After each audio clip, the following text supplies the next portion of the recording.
উন্নয়নমূলক ৰাজনীতি নিৰ্বাচনী প্ৰচাৰৰ সময়ত বিজেপি দলটোৰ যি মেনিফেষ্ট আছিল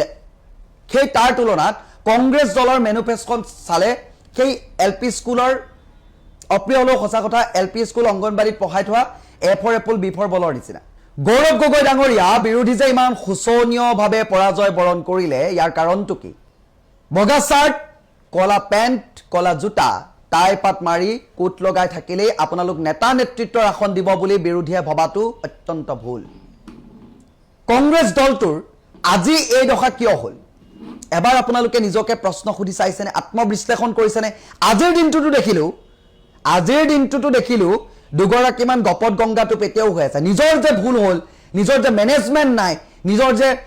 পলিটিকেল যি এজেণ্ডা সেই পলিটিকেল এজেণ্ডা কেনেধৰণে ৰাইজৰ ওচৰলৈ লৈ যাব লাগিছিলে সেইবোৰ বস্তু নাই তেখেতলোকে সেইবোৰ কথা চিন্তা চৰ্চা নকৰে সেইবোৰ কথা নাপাতে কেৱল মাত্ৰ এতিয়াও দুখ দিয়া এই কথাবোৰত লাগি আছে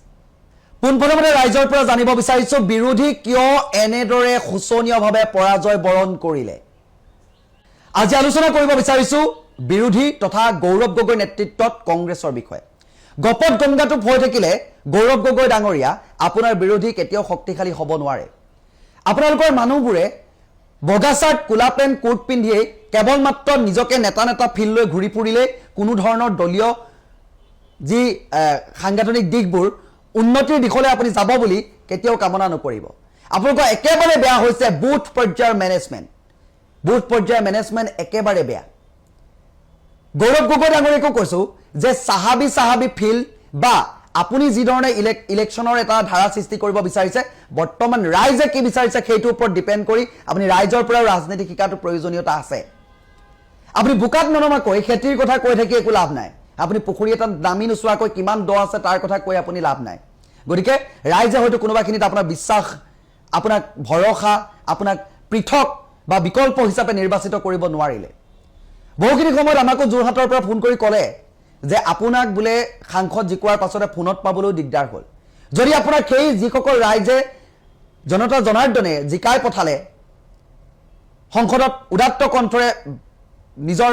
আমাৰ অসমৰ যিবোৰ সমস্যা আজি আছে সেই দাঙি ধৰিবলৈ তাৰ পাছত আপুনি যদি তাৰ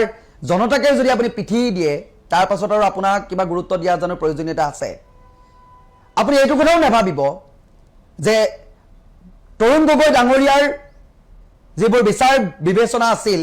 বা তেওঁৰ প্ৰতি যিবোৰ আস্থা আছিল মৰম আছিল সেইটো আবেগতেই যে আপোনাক বাৰে বাৰে সকলে জয়যুক্ত কৰিব যেহেতু আপুনি এটা দলৰ নেতৃত্ব লৈছে তেতিয়াহ'লে সেই নেতৃত্ব কেনেকৈ সুচাৰুৰূপে কৰিব পাৰি কি কাম কৰিলে দলীয় সাংগঠনিক কাম কাজ কি কৰিলে আগবাঢ়ি যাব পাৰিব সেইবোৰ কথা গুৰুত্ব দিয়াটো ভাল কেৱল মাত্ৰ দুখ দি ইটোক দুখ দি সিটোক দুখ দি এইবোৰ কাম কৰি থাকিলে আপোনাক কিন্তু ৰাইজে আস্থা আৰু বিশ্বাসত ল'ব নোৱাৰিব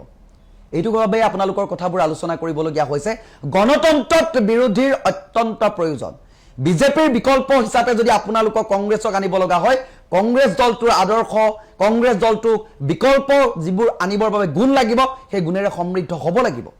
তেতিয়াহে আপোনালোকক শাসনত বাগজৰি দিবলৈ ৰাইজে সাহস কৰিব এইবাৰ আপোনালোকে শাসনৰ বাগজৰি পালে হয় কিন্তু আপোনালোকৰ নেতৃত্বৰ অভাৱৰ বাবে আপোনালোকৰ স্পষ্ট ধাৰণা নথকাৰ বাবে আপোনালোকে ভাল মেনিফেষ্ট আপুনি বুথ কমিটিৰ মেনেজমেণ্ট আপোনালোকৰ ঠিক নোহোৱাৰ বাবে আপোনালোকে এনেকুৱা দুৰ্দশাগ্ৰস্তত আজি ভোগ কৰিব লগা হৈছে ইমান বেয়া দিশলৈ গুচি গ'ল এজন মাত্ৰ আপোনালোকে হিন্দু যি অসম খিলঞ্জীয়াৰ হয় সেই খিলঞ্জীয়া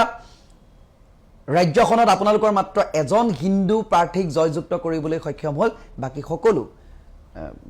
সংখ্যালঘু লোকেই জয়ী হ'ল সংখ্যালঘু এলেকাত সংখ্যালঘু লোকসকল জয়ী হ'বলৈ সক্ষম হ'ল আপুনি কিয় হিন্দু ভোটাৰসকলক আকৃষ্ট কৰিব নোৱাৰিলে এই কথাবোৰ বিশ্লেষণ কৰাৰ প্ৰয়োজনীয়তা আছে বিৰোধীক এইটো কাৰণে সমালোচনা কৰিব লাগিব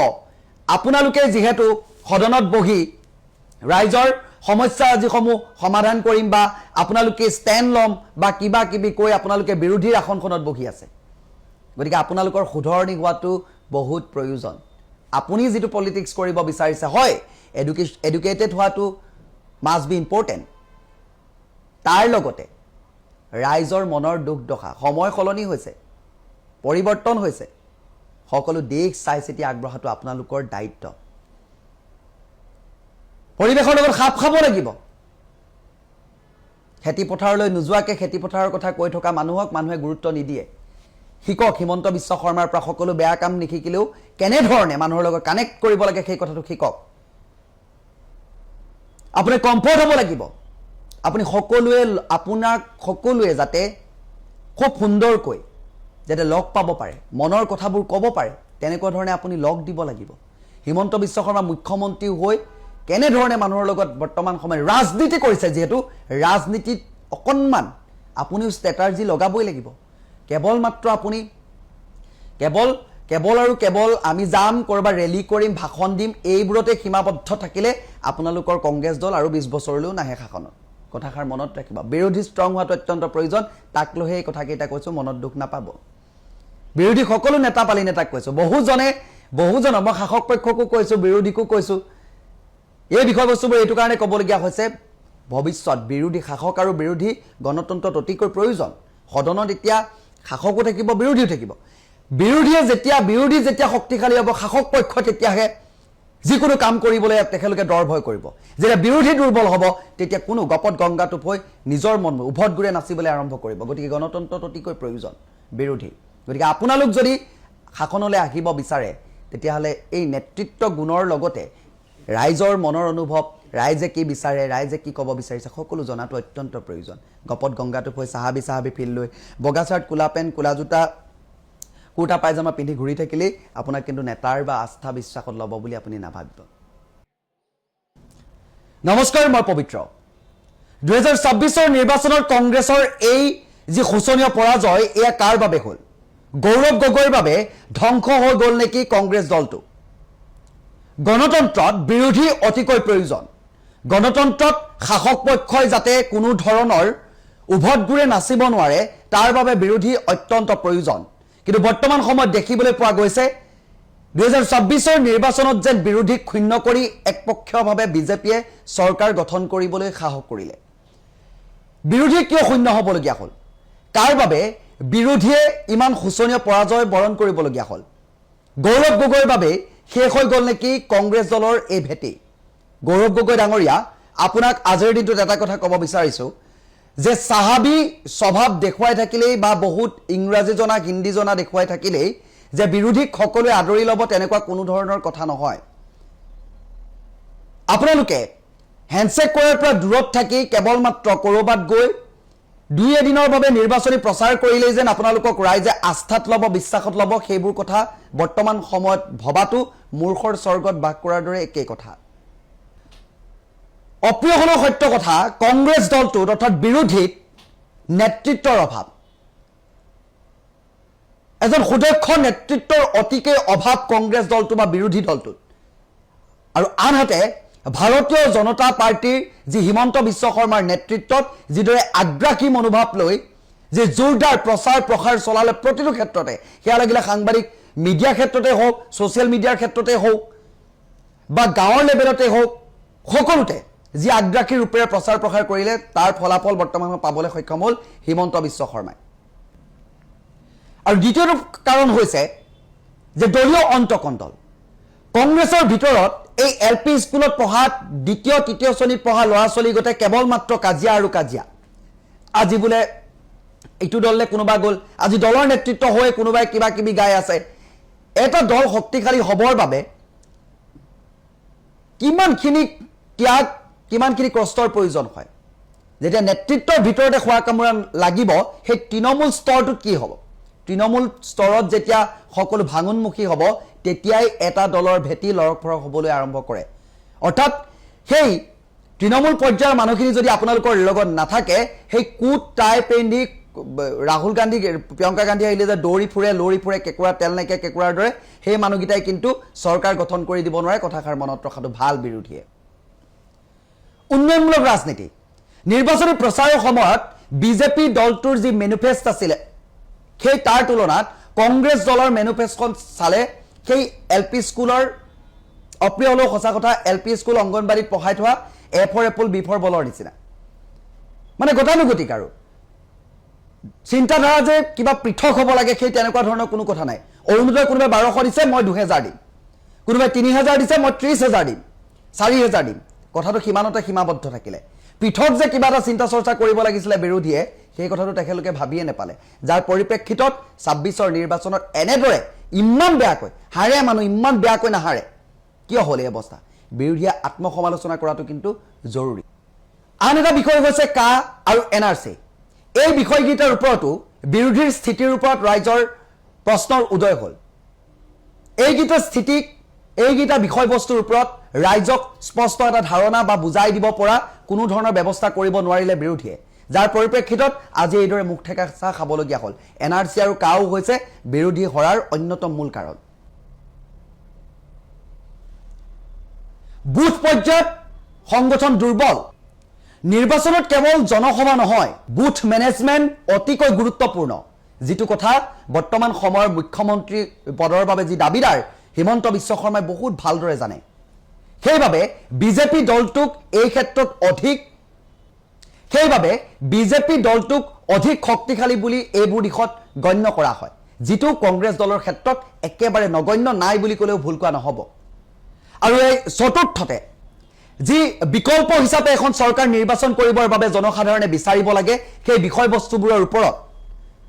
বিৰোধী দলটোৱে কোনো ধৰণৰ তেনেকৈ আস্থা দিবই নোৱাৰিলে ৰাইজক যাৰ বাবে এটা দিব কাক কৰিব কি ৰাইজে তেনেকুৱা বিমূৰত পৰিয়ে বৰ্তমান সময়ত পুনৰ বিজেপি চৰকাৰখনকে নিৰ্বাচিত কৰিবলৈ সাধাৰণ জনতা বাধ্য হ'ল এই কথাবোৰ বিৰোধীয়ে অতি সূক্ষ্মভাৱে বিশ্লেষণ কৰাটো অত্যন্ত প্ৰয়োজন তেখেতলোকে নিবনুৱা সমস্যা আৰু কেনেকৈ সমাধান কৰিব তাৰ ওপৰত স্পষ্ট এটা ধাৰণা দিব নোৱাৰিলে তেখেতলোকে এনআৰসি কাখনৰ ওপৰত ভালদৰে বিস্তাৰিতভাৱে একো বুজাব নোৱাৰিলে অসমৰ সমস্যাৰ ওপৰত সমাধানৰ ক্ষেত্ৰত তেখেতলোকৰ চৰকাৰ আহিলে কি কৰিব সেই কথাটো স্পষ্ট এটা ধাৰণা দিব নোৱাৰিলে যদিও কংগ্ৰেছক বিজেপিক যিমানে ভোট দিছে কংগ্ৰেছক ভাল পোৱা মানুহ আছে বিৰোধীক ভাল পোৱা মানুহ আছে একেবাৰে নাই বা শূন্য বুলি ক'ব নোৱাৰি যদি 1 লাখ ভোট আছে 60,000 যদি বিজেপিয়ে পাইছে তেতিয়াহ'লে 40,000টো কংগ্ৰেছে পাইছে তেতিয়া 40,000 যিসকলে পাইছে যিখিনি মানুহে দিছে সেই সকলো ভোটাৰ হয় সন্মানীয় ভোটাৰ তেখেতলোকৰ বহুমূলীয়া ভোট দি আপোনালোকক জয়যুক্ত কৰিবলৈ চেষ্টা কৰিছিলে আপোনালোকৰ দলটোৰ নেতৃত্বসকলৰ যিটো পাৱাৰ দেখুৱাই কিমান ভোট আনিবলৈ সক্ষম হ'ল সেইটো এটা ডাঙৰ কথা আপোনালোকৰ কংগ্ৰেছৰ প্ৰতি বহুতৰ এনেকুৱা আবেগো আছিলে যে আজু ককা দিনৰ পৰা চলি আহিছে তেনেধৰণেও দিছিলে বা অন্যান্যভাৱে হয়তো ইয়ুথ প্ৰজন্মই কোনোবাই বিশ্বাস কৰিছিলে যে গৌৰৱ গগৈ নেতৃত্ব সুলভ এটা গুণ আছে তাৰ যাৰ বাবে দিছিলে কিন্তু যিবোৰ বিৰোধীৰ এটা ভূমিকা হ'ব লাগিছিলে সেইখিনি ক্ষেত্ৰত কিন্তু কৰবাত নহয় কৰবাত যে বিৰোধী পিছুৱাই গ'ল বা গৌৰৱ গগৈ সেইখিনি বিশ্বাস দিব নোৱাৰিলে যাৰ পৰিপ্ৰেক্ষিতত ইমান বেয়াকৈ মুখ ঠেকেচা খাবলগীয়া হ'ল বাকি যাই কি নহওক আমি আশা কৰিম অনাগত সময়খিনিত যাতে বিৰোধী স্থিতি স্পষ্ট হয় বিৰোধীয়ে সূক্ষ্ম কথাবোৰত যাতে বিচাৰ বিশ্লেষণ কৰে জনতাৰ মাজত থাকে জনতাৰ মাজলৈ যাবলৈ চেষ্টা কৰে জনতাৰ আবেগ অনুভৱবোৰ কি বিচাৰে কি নিবিচাৰে সকলো বুজিবলৈ চেষ্টা কৰে বুথ পৰ্যায়বোৰ যাতে শক্তিশালী কৰে তেনেকুৱা ধৰণৰ যদি কামবোৰ নকৰে তেতিয়াহ'লে গপত গংগাটো হৈ থাকিলে কোনো কালে আৰু বিৰোধী ষ্ট্ৰং হ'ব নোৱাৰিব আজি সেইসকল বিধায়কক ক'ব বিচাৰিছো যিসকলে 2026ৰ বিধানসভা নিৰ্বাচনত জয়যুক্ত হৈ পবিত্ৰ সদনখনত বহাৰ সুবিধা লাভ কৰিলে সমষ্টিবাসীয়ে তেখেতলোকক মৰম কৰিলে সেই সদনখন আপোনালোকে মাছৰ বজাৰ গৰু বজাৰৰ দৰে ব্যৱহাৰ নকৰিব গত সময়ত আমি দেখিছো সুমাৰ কথা পাতি সদনখনৰ আধা সময় নষ্ট কৰি পেলাই আমি দেখিছো কাৰ ঘৈণীয়েকে সেন্দুৰ নলয় সেইখিনি কথাবাৰ্তা পাতি সদনখনৰ আধা সময় নষ্ট কৰি পেলাই আমি দেখিছো কাৰ ঘৈণীয়েকে কাৰ লগত প্ৰেম আছে কোনজন বিধায়কে কাৰ লগত প্ৰেম কৰি আছে এইবোৰ কথা পাতি এই সদনখনৰ সময়খিনি নষ্ট কৰি পেলাই যিবোৰ গুৰুত্বপূৰ্ণ কথা সেই কথাবোৰ পতাৰ পৰা বিৰত থাকে আপোনালোকৰ সমষ্টিবাসী আপোনালোকৰ মুখলৈ চাই ৰখি আছে এটা সমষ্টিত যদি 40 লাখ 20 লাখ 10 লাখ 3 লাখ 4 লাখ প্ৰতিটো সমষ্টিৰ জনতাই সেই লাখ জনতাৰ মাজৰ পৰা এজন মাত্ৰ আপোনাক নিৰ্বাচিত কৰি পঠাইছে সেই পবিত্ৰ সদনখনলৈ আপোনাৰ ভাগ্য সমষ্টিবাসীৰ মৰম আশীৰ্বাদ লৈ আপুনি তাত বহিছে সেই তাত যি 20 মিনিট 10 মিনিট সময় পায় তাত কেৱল মাত্ৰ যুক্তিপূৰ্ণ কথাৰে আপুনি যাতে কেনেকৈ আপোনাৰ সমষ্টিটোৰ বাবে উন্নয়ন কঢ়িয়াই নিব পাৰে উন্নয়নৰ জয়যাত্ৰা বুৱাব পাৰে সেইখিনি কথা পাতিব তাত কেনেকৈ কাৰ ঘৈণীয়ে কাৰ লগত আছে কাৰ কোট কি সুমা খালে কি কথা এইবোৰ যাতে পবিত্ৰ সদনখনত নাপায় পবিত্ৰ সদনখনক অপমান কৰাৰ লগতে সেই সমষ্টিবাসীক অপমান কৰা হয় আপুনি যেতিয়া ভাষণ দিবলৈ উঠিব আপুনি যেতিয়া ডিবেট কৰিবলৈ উঠিব সেই 3 লাখ 4 লাখ সেই মানুহৰ মুখলৈ আপুনি মনত পেলাব কেৱল মাত্ৰ আপুনি সেই বগা শাৰ্ট কুলা পেন্ট কোটটো পিন্ধি গলে আপুনি নেতা নহয় আপুনি ব্যক্তিত্ব গুণেৰে আপুনি সমৃদ্ধ হ'ব লাগিব আপোনাক আদৰ্শ কৰা গুণেৰে সমৃদ্ধ হ'ব লাগিব আমি দেখো বহুখিনি নেতাই সেই প্ৰচাৰৰ সময়ত ইমান ধুনীয়া কথা কয় যে আমি সদনত গৈ সুচাৰ হ'ম, আপোনালোকৰ হৈ সমস্যা সমাধান কৰিম, আপোনালোকৰ প্ৰতিটো সমস্যাৰ হৈ আমি মুক্ত কণ্ঠেৰে তাত প্ৰতিবাদ কৰিম, আমাৰ সমস্যা যিবোৰ আমাৰ সমষ্টিত প্ৰতিটো সমষ্টিত যি হৈ আছে আমি লৈ আহিবলৈ চেষ্টা কৰিম, এইটো কৰিম সেইটো কৰিম, আমুকটো কৰিম ভুচুকটো কৰিম, এই গোটেইগাল কথা গাই তাৰ পৰা পবিত্ৰ সদনৰ মজিয়া যেতিয়া সোমাই দিয়ে শপত ল'লে তাৰ পৰা কেৱল মাত্ৰ নিজৰ বেংক বেলেঞ্চ বহুৱাত লাগি যায়, তাৰ পৰা সদনখনত যিখিনি সময় পায় কেৱল মাত্ৰ তেখেতলোকে কাৰ ঘৈণীয়েক কলৈ গ'ল, কাৰ ঘৈণীয়েকে সেন্দুৰ নাই লোৱা, কাৰ ঘৈণীয়েক কাৰ লগত প্ৰেম আছে, কিবা কিবি চেদা টোপনি এনেকুৱা কথাবোৰ পাতি পাতি গোটেই 5টা বছৰ ন্যায় দিবলৈ চেষ্টা কৰে। সেইবাবে হয়তো শেষত গৈ আপোনালোকক ৰাইজে অনীহা কৰে। কথাবোৰ মনত ৰাখিব। নমস্কাৰ, মই পবিত্ৰ। 2026 বিধানসভা নিৰ্বাচনত জয়যুক্ত হোৱা যিসকল বিজয় প্ৰাৰ্থী তেখেতলোকক ক'ব বিচাৰিছো, আপোনালোকক এটা সন্মানীয় সমষ্টিৰ পৰা নিৰ্বাচিত কৰিছে অসমখনৰ লগতে নিজৰ সমষ্টিটোৰ উন্নয়নৰ স্বাৰ্থত,